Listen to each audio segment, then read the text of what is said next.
Hi everyone, my name is Bronwyn and today I'm going to be reading A Pocket Full of Kisses by Audrey Penn for Miss Crawford's class. A Pocket Full of Kisses. Chester Raccoon sat in the hollow of a tree stump and pouted. "Please, can we give him back?" he asked his mother. "I'll be really good if we can give him back."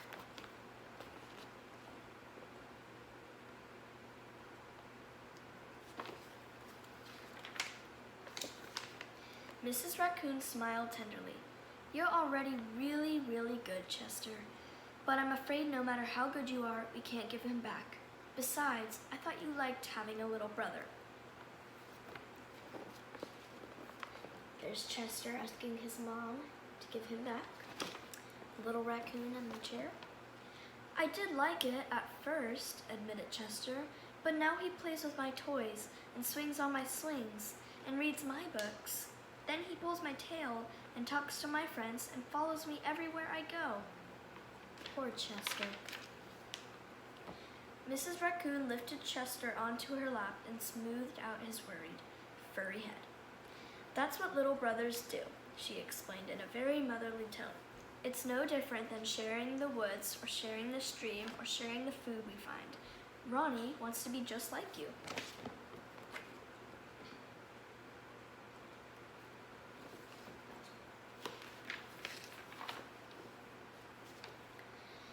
Mrs. Raccoon placed Chester on the ground and smiled at him with the soft, loving eyes he knew so well.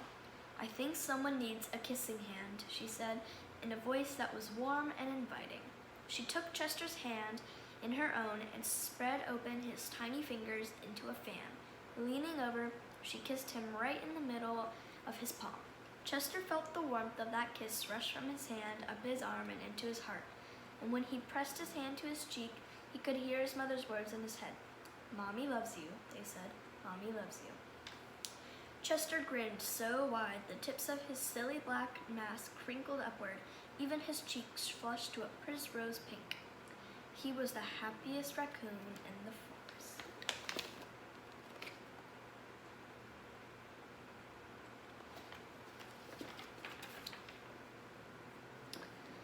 Then, in the blink of a moment, all the joy went out of the little raccoon. His pink cheeks paled, and a stream of tiny, hot tears fell like spring rain down his sad little face. Even his silky black mask drooped as he watched his mother reach down, take Ronnie's hand in her own, open his tiny fingers into a fan, and kissed his brother right in the middle of his palm. Poor Chester doesn't think it's that special anymore.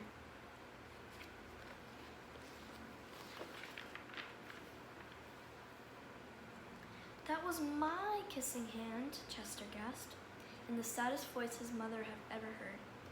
"Why did you give Ronnie my kissing hand? Don't you love me anymore?"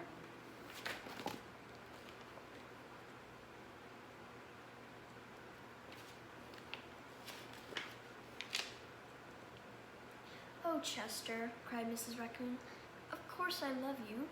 Then how come you gave the baby my kissing hand?" asked Chester.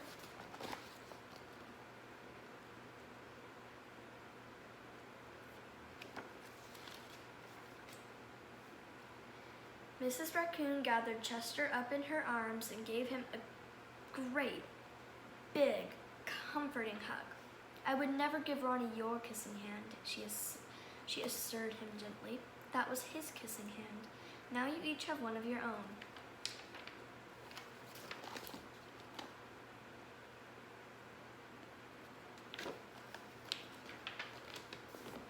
Chester wiped away his tears and settled in his mother's lap. "If you give both of us kissing hands, won't you run out?" Mrs. Raccoon laughed. "Would you like to hear a story?" she asked Chester. "About kisses?" "About stars," Mrs. Raccoon said.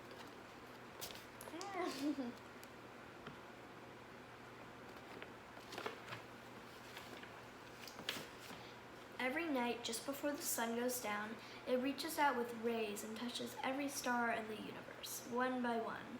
The stars light up and shines down upon us. Even on nights we can't see the stars, they're up there sparkling away. No matter how many stars fill the sky, the sun will never run out of light, and its rays will never stop reaching out to them. That's the way it is with kissing hands. When somebody loves you, their kisses are like the sun's rays, always there and always shining. No matter how many kissing hands I give you and Ronnie, I will never, ever learn it.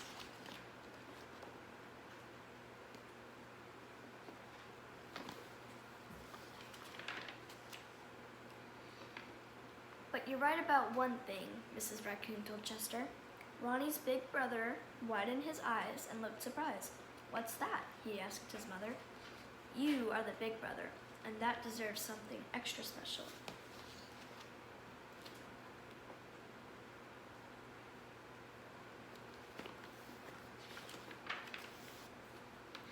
Mrs. Raccoon put Ronnie on a swing and then took Chester's right hand into hers and spread open his tiny fingers into a fan. Leaning over, she kissed him right in the middle of his palm. "That kiss is for your pockets," she told him. "Take good care of it and keep it as a spare. You never know when a big brother might need a little extra care."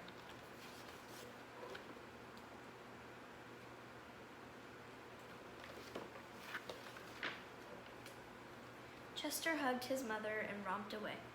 "I love you too," he seemed to say.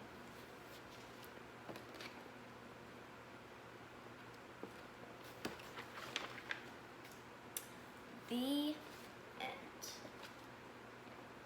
Now that was a good story about how Chester learned how to be a bigger brother to his little brother Ronnie. Hope to see you next Read Aloud. Bye.